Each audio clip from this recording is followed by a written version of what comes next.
Bismillahirrahmanirrahim. Assalamualaikum warahmatullahi wabarakatuh. Selamat siang. Perkenalkan, saya Zulfi Imran sebagai dosen tetap di Universitas Muhammad Budi, Fakultas Pendidikan Agama Islam dan Humaniora, Prodi Ilmu Filsafat. Mata kuliah yang saya ampu seperti saya adalah Filsafat Agama dengan bobot 3 SKS. Filsafat agama ini dalam satu semester itu 16 kali pertemuan, 14 kali dalam bentuk pembelajaran, 1 UTS dan 1 UAS.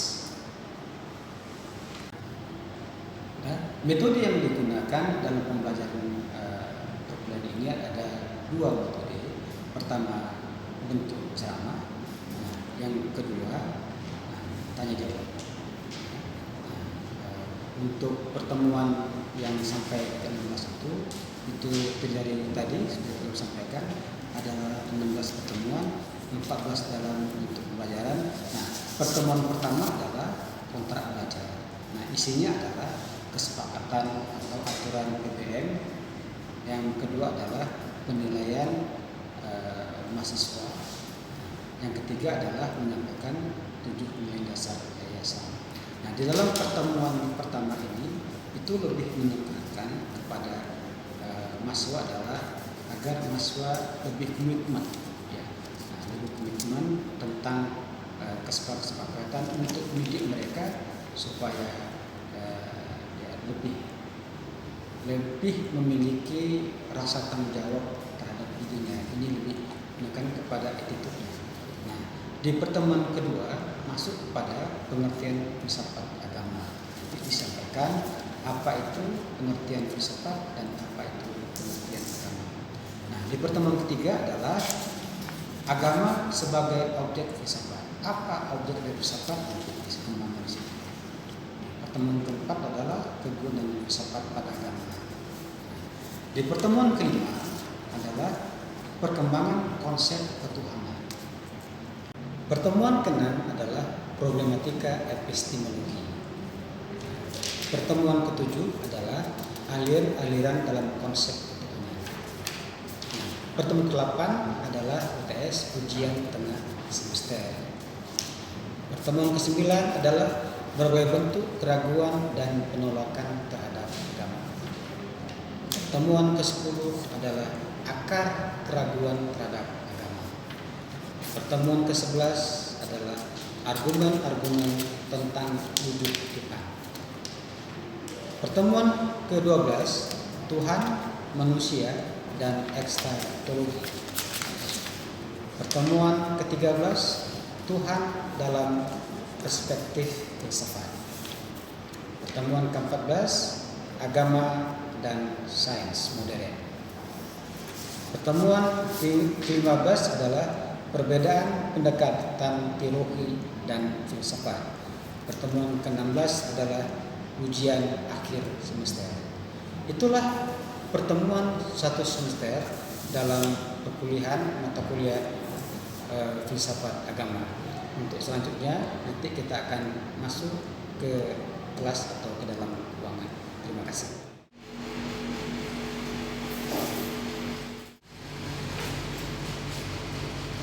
Bismillahirrahmanirrahim. Assalamualaikum warahmatullahi wabarakatuh. Selamat siang. Mahasiswa yang kami cintai, kami muliakan. Sebelum perkuliahan kita terbiasa dengan baca doa. Ya, kita berdoa sesuai dengan keyakinan kita masing-masing. Kita berdoa mulai.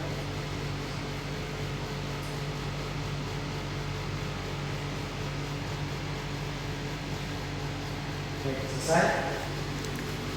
Sehat-sehat semua ya. Baik, kita lanjutkan pertemuan kita dari pertemuan 12 yang lalu. Sekarang kita masuk ke pertemuan 13, yaitu Tuhan dalam perspektif filsafat. Kita garis mata kuliah dalam mata kuliah filsafat agama. para mahasiswa yang kami banggakan, bahwa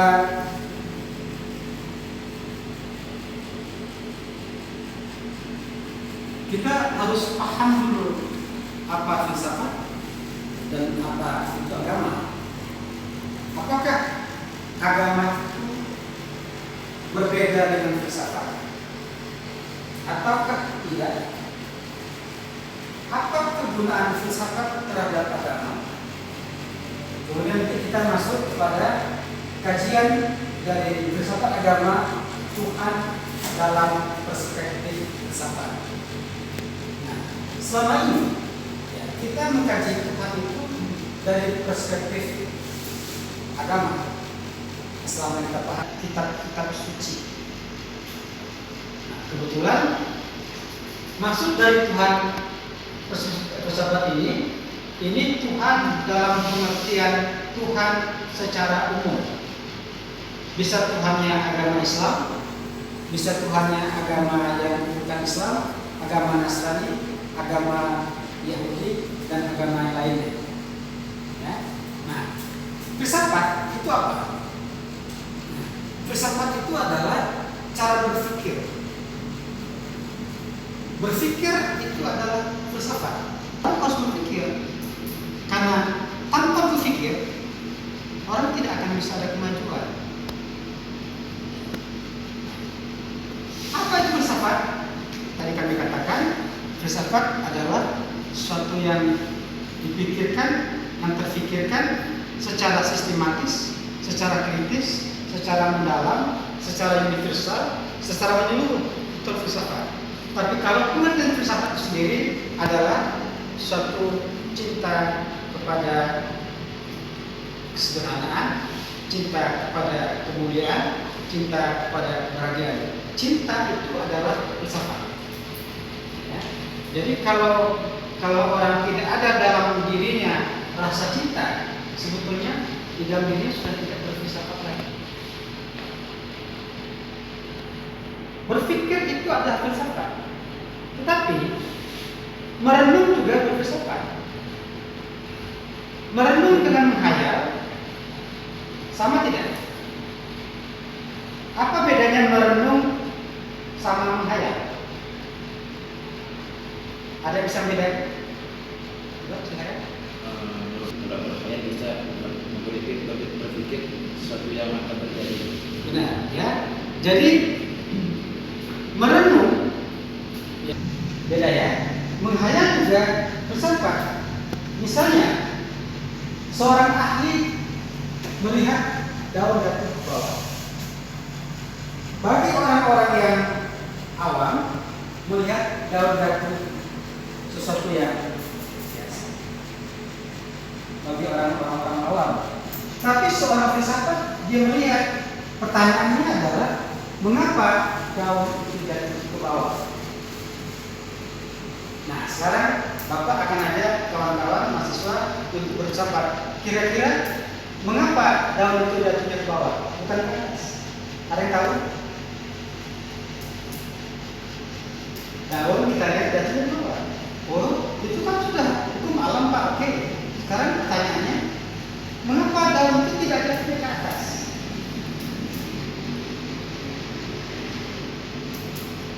Ada yang jawab? Ada nggak benda yang jatuhnya ke atas? Karena adanya gravitasi bumi. Nah, ya, jadi ada gravitasi bumi, dia akan jatuh ke bawah. Tapi itu belum cukup. Mengapa belum cukup? Yang memastikan mengapa benda itu jatuh ke bawah, karena berat jenisnya itu lebih dari gravitasi. Asap, gas, jatuh ke atas ke bawah. Jatuh ke atas. Jadi tidak semua benda itu jatuhnya ke bawah, tapi ada yang ke atas. Nah, ya, gas dan asap itu jatuhnya ke atas. Kenapa? Nah, seorang filsafat itu dipikirkannya. Kok jatuh dari ke bawah? Mungkin sama kita, wah itu orang itu mungkin. Nah, saja. Walaupun dipikirkannya ada ke bawah. Nah, memang orang filsafat itu agak unik, agak aneh-aneh. Daun jatuh itu biar hati. Karena filsafat itu berpikir. Orang tidak berfilsafat, orang tidak berpikir, malah akhir berakal. Kalau nggak berakal, malah tidak cukup saran untuk beragama. Berakal itu filsafat, memikirkan dirinya itu filsafat, merenung juga filsafat, menghayal yang sistematis, yang ada manfaatnya. Pertama kuliah mau nikah dulu atau kerja dulu? Dua gitu ya. Kalau ada pilihan, kerja dulu. Nah ini kakak-kakak, apa pilihannya? Dapat seperti siapa namanya? Yang lagi bagi-bagi informasi apa namanya? Miskin, namanya ya. Nampak di video kita kena. Ya, ganteng. Tapi kan. Nah, memilih jodoh yang baik itu bukan filsafat. Menentukan nasib kita, apakah kita nanti mau menikah dulu atau bekerja dulu. Dihadapi oleh kehidupan kita, tapi kita tidak mau memilihnya dengan baik. Akhirnya apa? Kita salah pilih, salah jodoh. Karena kita tertarik karena gantengnya orang. Tiba-tiba nanti punya anak satu, mulai banding-banding istri, mulai nabuhi istri, kenapa? Kita hanyut dengan rasa cinta. Walaupun cinta itu juga filsafat, ya. Walaupun cinta itu juga filsafat. Tapi yang paling utama apa? Yang paling utama? Kalau agamanya baik, laki-laki itu gak akan mau banding-banding istri. Bapak ditanya sama siapa? Ustaz, kenapa laki-laki kok mau main kasar sama istri, main tampar mati? Kan ada. Karena gak bisa menahan amarah. Kemudian menyeluruh sistematis filsafat, memikirkan besok kehidupan kita itu filsafat. Jadi filsafat itu tidak sesulit apa yang dipikirkan oleh banyak orang. Berpikir filsafat. Besok kita kemana? Habis kuliah kita ngapain? Pilihannya apa? Namanya agama. Nah, agama itu sebuah keyakinan yang dianut oleh manusia. Ya. Keyakinan yang dianut oleh manusia ada namanya tradisi, ada namanya agama. Sumbernya dari mana? Ya, sumbernya dari wahyu. Ya. Kalau tradisi dari mana? Ya, dari kepercayaan. Ya, bapak ini dulu dari Sulawesi. Dia di Palu, Sulawesi Tengah. Jadi tradisi itu banyak sekali. Di tempat kita pun banyak tradisi yang diyakini itu sudah menjadi agama kan. Malah ada sebagian daerah kalau dia dihina agamanya dia tidak mau. Tapi kalau dihina agamanya dia mau. Tradisi dia mana? Kalau dia dibilang tradisi adat itu jauh lebih tinggi dari adat. Pernah dengar seperti itu? Kalau dia bilang tidak beragama dia tidak mau. Tapi kalau dia tidak beradat, wah itu bisa melayani itu namanya parang. Kenapa? Karena orang merasa adat itu merasa lebih tinggi dari agama. Aturannya apa? Nah, agama itu jadi agama itu keyakinan dari masyarakat, kemudian dilegitimasi oleh wahyu namanya agama. Nah, kalau hanya kepercayaan itu banyak misalnya. Ada sekarang namanya filsafat agama dalam pelajaran kita, dalam kuliah kita. Apa yang dibahas itu? Filsafat agama. Ya, terus apa kira-kira yang dibahas? Kita pisahkan dulu. Ya. Agama yang diyakini oleh umat manusia, entah agama Nasrani, entah agama Islam, itu kan seolah-olah itu tidak boleh dipertanyakan lagi. Ya, kalau umpamanya sholat waktu, boleh nggak kita bilang protes 3 waktu aja, subuh nggak usah? Nggak boleh kan? Nah, pernah nggak ditanyakan sama pemuka agama, Ustaz, boleh nggak tiga waktu yang mau sholat? Kan nggak boleh. Terus haji harus buka, boleh nggak diganti haji ke Indonesia bagaimana? Nggak boleh, karena ada aturan.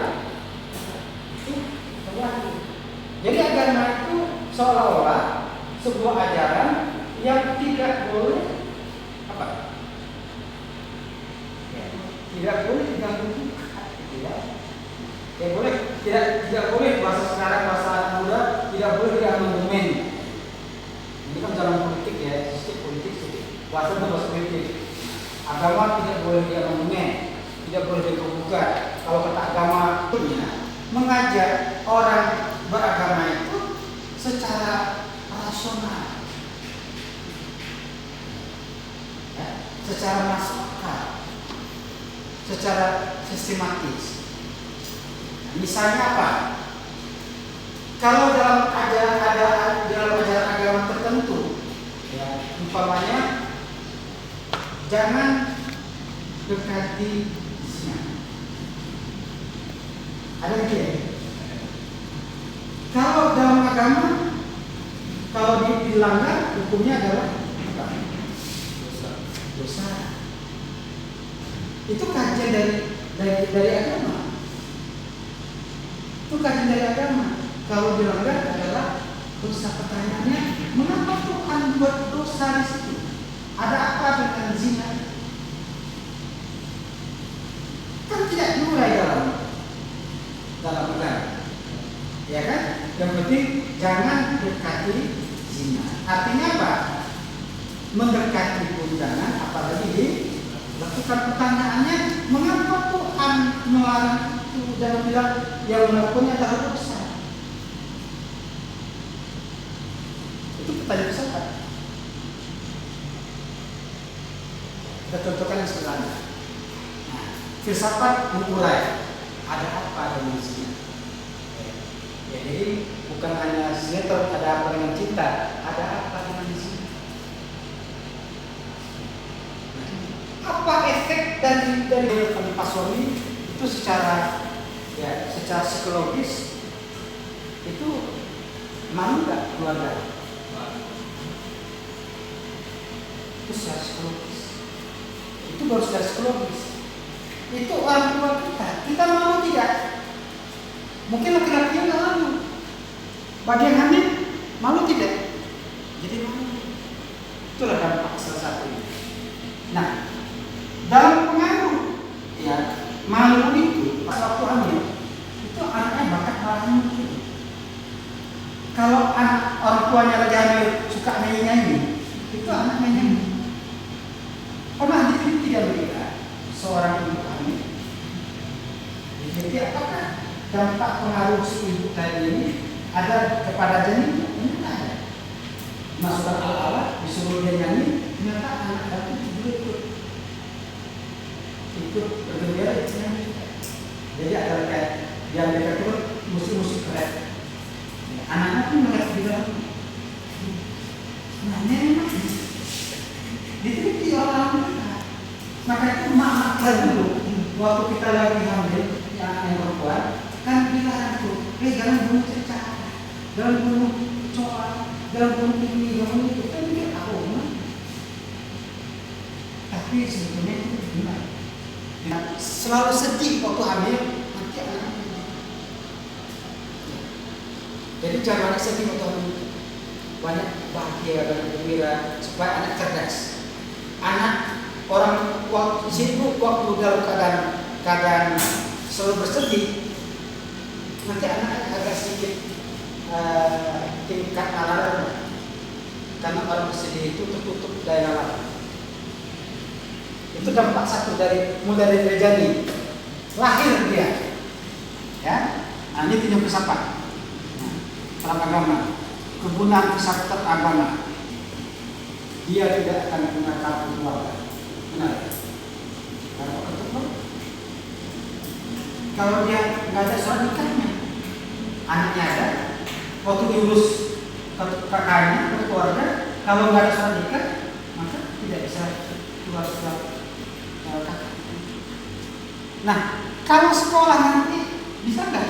Nggak bisa, karena nanti diminta akte kelahirannya, diminta kakaknya, siapa emaknya, siapa ayahnya. Itu dampak dan dekati zina tadi. Apalagi, nah setelah dia sekolah, dia nggak sekolah, terus apakah dia bisa punya kartu tanda penduduk? Nggak bisa, karena nggak ada kakaknya. Dari kakaknya kemudian dia belum pecah, emaknya belum pecah kakak sama neneknya. Dia di mana posisinya? Maka dia tidak dapat namanya kartu keluarga. Kan mencari kerjaan, berpergian pun dia tidak bisa, harus ada kartu tanda penduduk. Dia nggak sekolah, mencari kerja nggak bisa. Kira-kira anak ini jadi apa nanti? Nggak sekolah. Terus apa lagi? Kalau dia pekerjaan yang menggunakan kartu tanda penduduk, dia tidak bisa. Jadi anak ini menjadi beban bagi dirinya sendiri. Jadi anak tadinya akan menjadi korban dalam kehidupan. La takrabu ya. Jadi agama menyatakan la takrabu zina, jangan dekati zina, maknanya adalah jangankan melakukannya, mendekatnya pun dilarang. Agama mengatakan hanya dosa. Tapi filsafat menguraikan apa dampak dari perbuatan zina tadi. Ya. Itu perannya filsafat terhadap agama. Jadi ada beberapa peran tentang agama, filsafat agama, tentang bagaimana itu dari sisi tadi ibadah, tentang Tuhan. Nah, tadi. Bagaimana tadi tentang Tuhan? Agama menunjukkan Tuhan itu ada dalam kitab suci, benar ya? Tapi filsafat menunjukkan Tuhan itu dari berbagai aspek. Ada namanya aspek ontologi, ada namanya aspek kosmologi. Aspek kosmologi itu tentang keteraturan alam ini. Orang filsafat melihat mana mungkin alam ini ya teratur dengan sendirinya dan tidak saling tabrakan. Itu tidak mungkin, ya. Akal kita mengatakan bahwa sesuatu yang bentuk teratur tidak mungkin tidak ada yang mengaturnya. Itulah kata orang Islam. Kemudian dari sisi ontologinya, ya. Nah, orang mengatakan sesuatu yang ada, ya. Orang sesuatu yang ada, alam ini diciptakan Tuhan, sesuatu yang ada.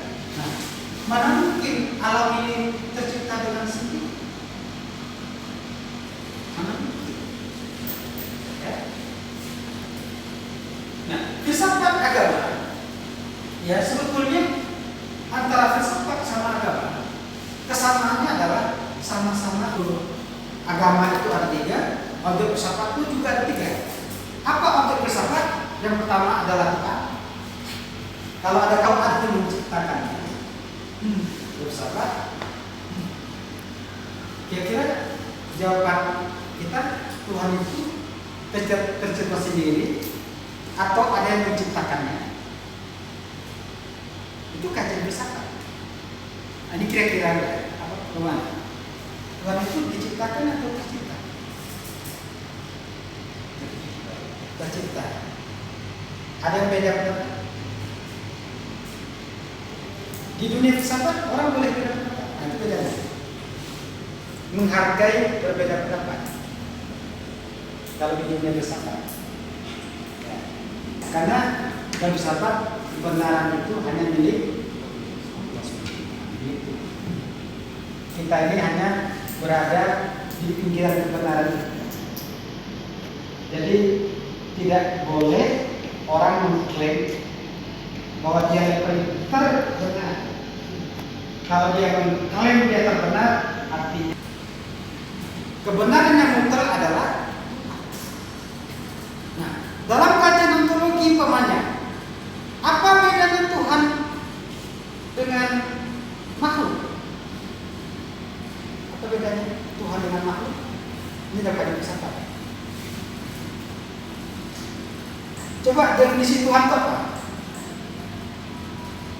Tuhan itu adalah titik. Kira-kira apa jawabannya? Tuhan itu adalah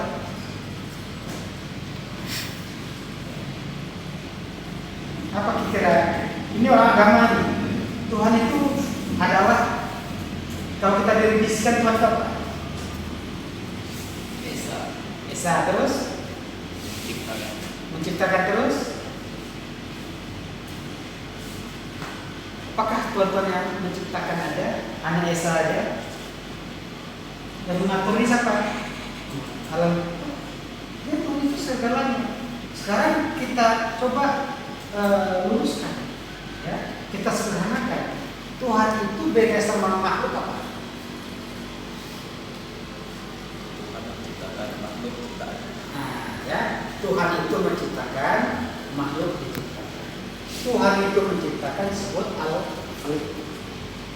Alam disebut yang menciptakan adalah makhluk. Kalau begitu, secara ontologi kita bisa pakai itu definisi Tuhan itu gampang dijawabnya. Tuhan itu siapa? Jawabannya selain dari selain dari makhluk itu Tuhan. Selain dari Tuhan adalah makhluk. Apa saja selain dari diri Tuhan, sifat dan seterusnya itu adalah makhluk. Pada hari ini kita sudah menggunakan metode ceramah dan metode tanya jawab. Sebelum ditutup, ada lagi yang mau kita diskusikan? Boleh, silakan. Kalau tidak ada, alhamdulillah. Kita cukup sampai sini ya. Oke, kita ketemu di pertemuan akan datang.